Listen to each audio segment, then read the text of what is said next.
sini ada 12. Jadi tadi juga jangan begini, nanti dia ke atas 90 derajat ya, begini.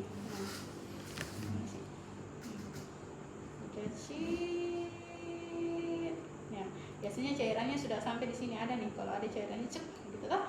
Terus pas dibuka harus tutup ini ya, jangan begini. Udara masuk pneumotoraks deh. Ya. Jadi itu begini ya, itu begini. Ya, ditutup begini ya supaya udara tidak masuk. Kemudian ini pastikan dia tertutup sudah. Bagaimana caranya bedakan tertutup sama terbuka itu, Dok? Nah, begini. Luisnya. Jadi mana? Ini kan ceritanya kita sudah ini nih. Sudah rakit lah. Nah, ini yang tertutup yang ini. Yang panjang. Oh. Yang panjang. Jadi kalau misalnya kita mau kasih masuk, nah begini. Tuh. Jadi ini kita menutupi aliran dari sini ke sini supaya tidak masuk. Kalau misalnya sudah terhubung, kita mau keluarkan cairannya, kita buka begini. Gitu. Begini dulu, begini. Supaya cairannya kita keluarkan dari sini Apa gunanya yang sprite besar, Dok?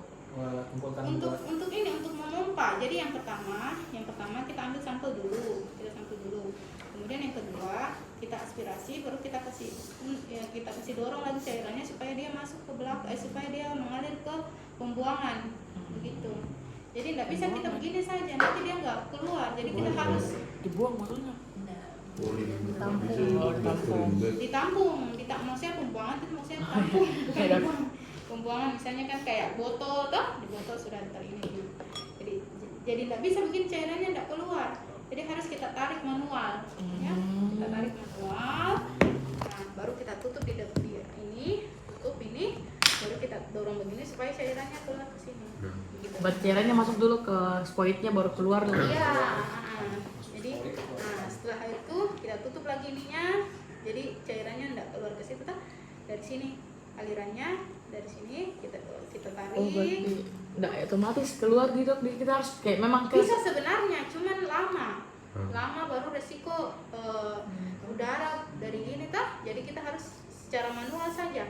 Bisa sebenarnya kalau misalnya dia begini jadi udara dia ke sini juga, cairan dari ke sini bisa ke sini juga, cuman lebih cepat kita ini tarik manual. Ya, tarik manual dari sini. Tarik, kemudian ditutup, kemudian ditarik, kemudian ditutup, baru didorong. Supaya udara cairannya tidak masuk ke situ. Ya, ceritanya ini sudah tertutup ini, kemudian sudah terpasang. Nah, ya, tutup. Itu baru. Ini sudah bisa. Ya. Terus tarik deh. Dibuka ininya. Ditarik cairannya. Ditutup terus lagi. Ditutup lagi. Nah, ini diambil sampel dulu. Ya, diambil sampel, ditutup lagi. Sebenarnya tertutup, cuma kita meminimalisir udara yang masuk, kata tutup saja enggak apa-apa. Terus disimpan sebagai sampel, kemudian ambil yang baru. Lagi, baru deh. Itu nanti sampai cairan di dalamnya habis, Dok.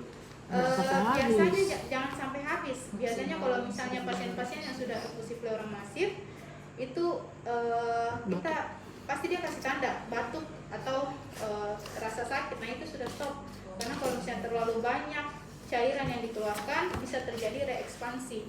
Jadi paru-parunya itu bisa edem paru, karena parunya itu yang biasanya sudah terbiasa dengan lingkungan cairan yang banyak, tiba-tiba kita kasih keluar, dia mumpis tiba-tiba. Nah, itu nanti dia akan merasa sesak. Berarti kalau pasien sudah batuk-batuk sudah. Makanya itu enggak ditaruh di bawah itunya, Dok. Iya, jangan terlalu di bawah. Apanya di bawah? Kalau misalkan tujuannya untuk kasih keluar semua cairan, kenapa enggak langsung dari bawah saja, karena kan cairan. Iya. Biasanya dikurangi, nanti dievaluasi lagi. Nah, setelah itu sudah tutup ini, kemudian ini kalau sudah selesai bisa langsung begini. Gitu ya. Jangan kalau misalnya kayak gini, jangan dia kayak di bawah tadi ya, karena takutnya dia bengkok, nggak bisa lagi keluar cairannya. Jadi kalau bisa lurus saja, terus dibuka ini, setelah itu ditutup, kemudian sudah jelaskan kepada pasien, Bapak, ini kami sudah lakukan tindakan kasih keluar cairan di rongga parunya Bapak. Nah, bagaimana Bapak rasa? Sudah enakan? Keluhan sesaknya sudah berkurang, Pak? Nah, sudah. Nanti dievaluasi lagi untuk keluhan Bapak, apakah ada peningkatan sesak napas lagi atau tidak. Nah, setelah itu baru ininya dikasih label supaya label identitas pasien, baru dikirim ke laboratorium. Ya, ada yang mau tanya? Berarti itu suntikannya dari intramuskular tuh dok? Iya. Tapi di badan tuh intradermal. Dari dermal ke intramuskular. Jadi sampai bagaimana kita cuman dermal, kita tidak tembus ototnya, Iya. harus tembus. Jadi dari intradermal dulu, dari intradermal. Mana ini nyata? Dari intradermal sampai ke intramuskular, sampai merasakan sensasi seperti menembus kertas. Ya. Dan itu Pleura, terserah. bertahap. Copotnya deh. Ya, Inspirasi. boleh bertahap jadi kayak tadi saya ya. Jadi ini kan dari intradermal kan dari intradermal ini misalnya kan Kalau misalkan sementara prosedur pasien batuk, nah, ya kalau sementara lagi dilakukan aspirasi, pasien tiba-tiba batuk, dihentikan. langsung dihentikan. Nggak Kenapa, bisa Dok? Dilanjut lagi nggak bisa. Iya, karena dia sudah mulai merasakan itu, parunya sudah mulai Kempis. kempis. Jadi kalau Oh, misalnya batuk itu menandakan paru kempis. iya, Dok. sudah mulai kaget begitu parunya, karena dia kan sudah terbiasa dengan efusi yang masif. Jadi gimana? Nggak jadi fungsi pleura dok? Nggak apa-apa, nanti dievaluasi lagi. Oh. Nanti bisa di fungsi pleura ulang gitu. Jadi Oh. tidak mesti langsung semua habis, tidak. Maksimal itu 1500 cc dalam satu hari ya. Jadi misalnya kita tarik masih bagus ini, masih banyak ditarik, masih enteng lah ceritanya. Tapi pasiennya sudah sesak atau sudah batuk, begitu toh. Nah, di stop saja, boleh. Oh ya sudah, Pak, ini cairannya edukasi ke pasien ya. Masih ada Edukasi ke cairannya. pasien, Pak, ini cairannya sepertinya masih banyak, cuman ini Bapak sudah batuk-batuk, jadi harus kami hentikan untuk hari ini. Mungkin kami jadwalkan untuk tindakan selanjutnya di hari berikutnya, begitu ya. Oh, Lama juga. bisa dia. Jadi nanti suntiknya begini, ini suntik aspirasi, sambil masuk juga aspirasi. Gitu. Tergantung kasus pasien juga. Kalau misalnya pasiennya dia badannya kurus, kemudian tidak gemuk, biasanya begini ini oke. Tapi kalau pasien-pasien yang gemuk, kulitnya tebal, lemaknya tebal, itu kadang harus sampai dorong dulu. Gitu. Suntiknya semuanya masuk. Ya, ada yang mau tanya lagi? Tapi dok, kenapa pas itu yang Sakit ya itu ya.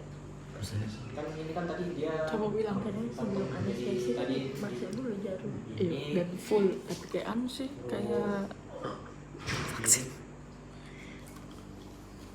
apakah tidak bisa begini saja dok pas awal? Jangan, nanti kan cairannya masuk Sebentar lagi. tuh tangan nyari dia. Maksudnya pas awal begini, kemudian begini, Nggak Bisa. oh bisa? Itu tergantung dari kita yang atur. Oh.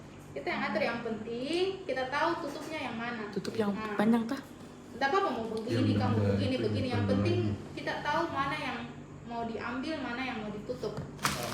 Gitu. Jadi ini kalau kayak begini kan tidak bisa. Kita mau tarik tidak bisa, ininya tertutup. Toh? Nah, kalau begini bisa, tapi di sini tertutup. Jadi kita cairannya tidak keluar sini. Semuanya sini, baru kita tutup ke sini. Baru deh keluarkan. Ya. Intinya tahu yang mana yang tutup, yang mana bisa ditarik.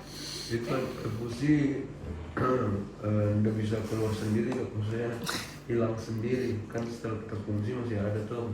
Kalau misalkan dia masuk udah semua langsung kita evaluasi lagi, berarti kita ambil lagi nanti Bisa. sampai dia habis.